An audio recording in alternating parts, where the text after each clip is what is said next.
desarrollo de la decisión del juez Bonadino. Nos vamos a Israel, allí está Gustavo Peregni, que ustedes saben, fue el hombre que habló con Nisman y que conocía con todo detalle lo que Nisman iba a presentar ante la justicia de no haber sido asesinado, como hoy se lo está investigando. Hola Gustavo, ¿cómo estás? Bella tarde. Hola, Nelson, ¿cómo estás? Bueno, muy bien. Contanos el impacto lo que estás viviendo vos como consecuencia de estas decisiones hoy resonantes del juez Bonadío. La primera sensación fue de una gran emoción. Realmente pareciera que Alberto está haciendo justicia todavía y que sus palabras de que iba a llevar a la cárcel a todos los responsables de esta colosal traición que le costó la vida investigarla, también se va a cumplir. Así que no puedo sino sentir satisfacción porque hay una reivindicación de su nombre y de su obra, sobre todo desde que fue calumniosamente enterrada por el juez Rafecas. Desde ese momento hasta hoy el recorrido no fue fácil, pero empieza a hacerse justicia y eso nos debería poner muy felices a todos.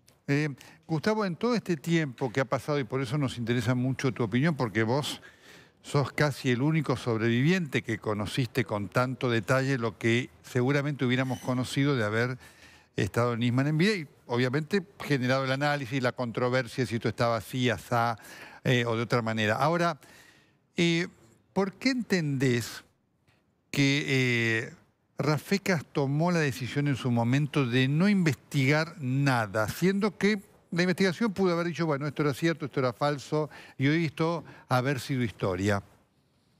Se había montado un aparato judicial que respondía al poder político.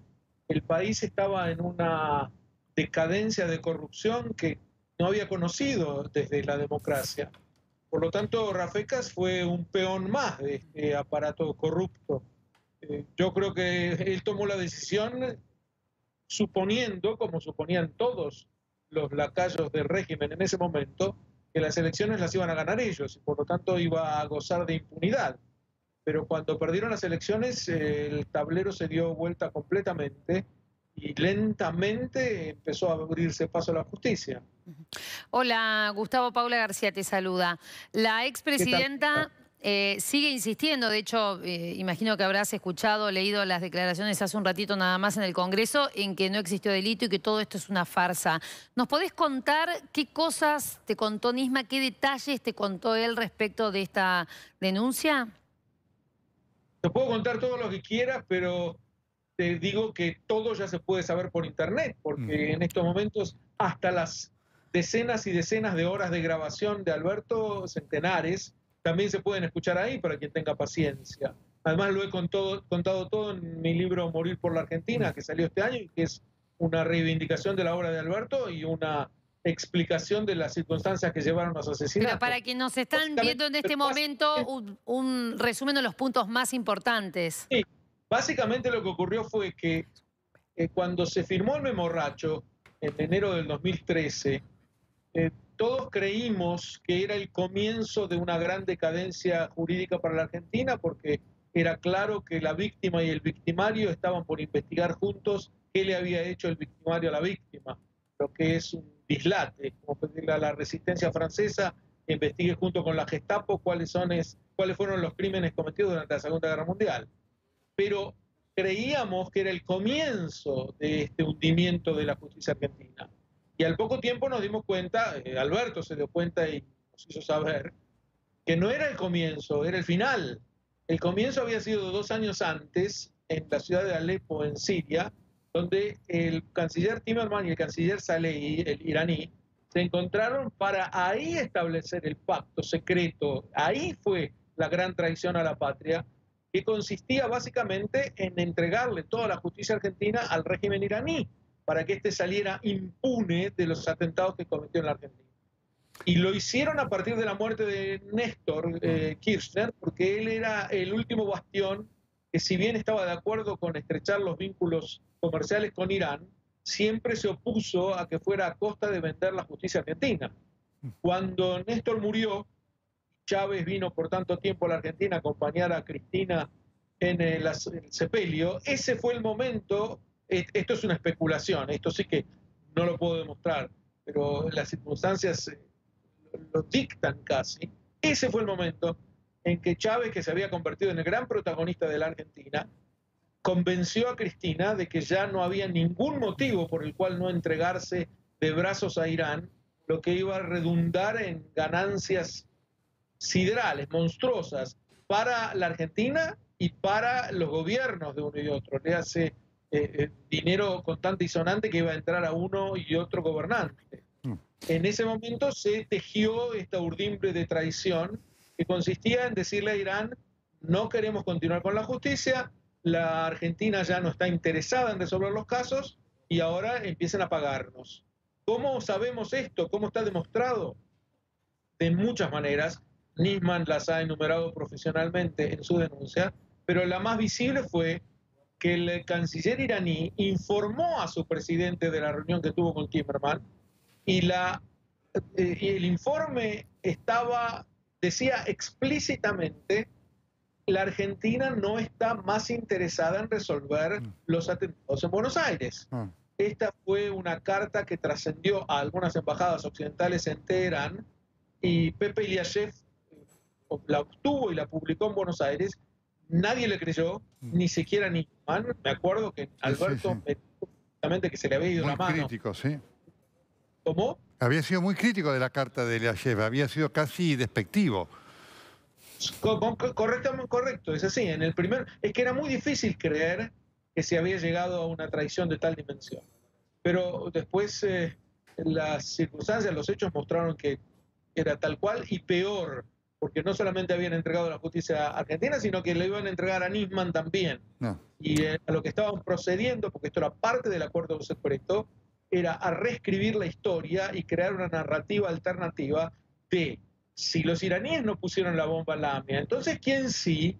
Y ahí entraba Esteche y Larroque y Delía para hacer una fábula sobre lo que había ocurrido. Podemos sospechar qué iban a decir sobre lo que había ocurrido en la AMIA para poder vender esto a la opinión pública argentina. Si ganaban las elecciones, así hubieran sido las cosas y el caso Nisman habría sido archivado con un sello de suicidio.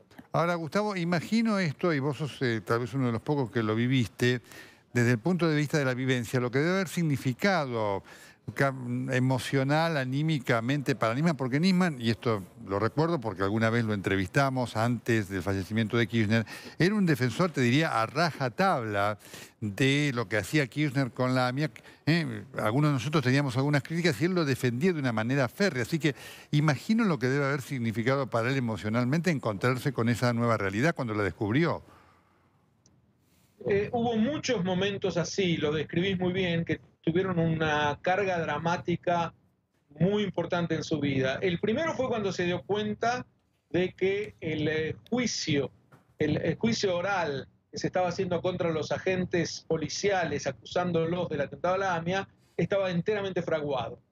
Y cuando él se dio cuenta de esto, quedó solo, absolutamente solo. Después debió pelear contra viento y marea y contra la corriente, pero fundamentalmente se sintió abandonado por los familiares de las víctimas, que lo vieron como una especie de traidor, porque él no continuó con la causa. Este fue un cambio en su vida y lo vio como una gran misión. El segundo, efectivamente, fue cuando se dio cuenta del cambio de la política argentina. Y esto fue después de la muerte de Néstor Kirchner. Y el tercero, este fue probablemente el más impactante para él, fue cuando en las transcripciones de las conversaciones telefónicas notaba que incluso agentes argentinos estaban dando información a su enemigo declarado, que era Irán, sobre Nisman, sobre los movimientos del fiscal argentino. Si esto no es traición, no sé qué sí lo es. Ese fue realmente un momento de shock. Así que es cierto, los últimos años de Alberto tuvieron grandes saltos desde el punto de vista emocional, pero lo fortalecieron en su sensación de que cumplía con una misión de su vida y que iba a llegar hasta el final, cayera quien cayera, y concretamente el que iba a caer era él. En este marco, Gustavo, lo que recordamos también, recién lo hablamos con Edgardo Alfano, aquí con Paula y todo el equipo de esa nota histórica, que fue la última que dio a Edgardo Alfano, él decía Bueno, porque Garro le preguntaba, bueno, ¿las escuchas son todas? No, él decía, son una parte. Yo tengo mucho más, dijo él, sobre este. Ese mucho más está resguardado, se mantuvo, lo tenían los fiscales o se perdió. No, yo creo que hoy en día está todo al alcance de quien quiera leerlo. Salvo que hubiera algo secreto que él no le comentó a nadie, pero no creo, porque las pruebas estaban para ser mostradas, no para ser enterradas. Pero a lo que él se refería era que había algunos datos que él no podía dar en ese momento, y era, por ejemplo, el de los agentes de seguridad, de inteligencia argentinos que estaban involucrados, porque esto estaba prohibido por ley. Entonces él decía, había mucho más, es decir, había cosas que yo todavía no podía decir en ese momento. Creo que a eso se refería. Con la denuncia, quien la lee con cuidado, aún sin cuidado te diría, la denuncia de Alberto, profesionalmente impecable y con los datos contundentes y las demostraciones, y después hacer las escuchas telefónicas que grabó, pero no te cabe ninguna duda de lo que ocurrió en la Argentina. Es decir, no es una cuestión de opiniones esto. Aquí hubo una traición sistemática y organizada. Y además que ahora que cayeron arrestados, se va a saber con detalle en los próximos años cómo fue exactamente orquestada. Gustavo,